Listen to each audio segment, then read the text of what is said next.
Турциядағы студенттерге бизнес-идея. Сәлем достар, менің есімім Ернар, Стамбулда студентпін. Және де бүгін сіздерге Турцияда жүріп жасауға болатын бизнес-идеяны айтқым келіп тұр.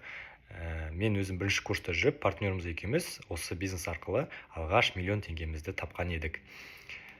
Бизнес былай: Турцияда футбольный форма тігіп беретін заводтар бар. Олар сіздерге бүкіл дизайндарыңызды, логотиптарыңызды, аттарыңызды жазып береді. Еще качествосы өте жақсы. Қазақстандағы нарықта осындай формалар 15 мың, 16 мың теңге тұрады. Еще бір команда как минимум 5-10 ойыншы болып алғандықтан сіздерге бір заказдан примерно 100 мың теңгеден көбірек түседі. Потом ол ақшадан алып жаңағы заводқа бересіз, чтобы олар сізге форманы тігіп береді. Потом доставкамен Қазақстанға салып жібересіз. Расходтардан получается доставкамен таргет. Ал егер біз сияқты бірінші заказдарыңызды таныстар арқылы тапсаңыздар, вообще без вложений бастап кетуге болатын бизнес жалпы.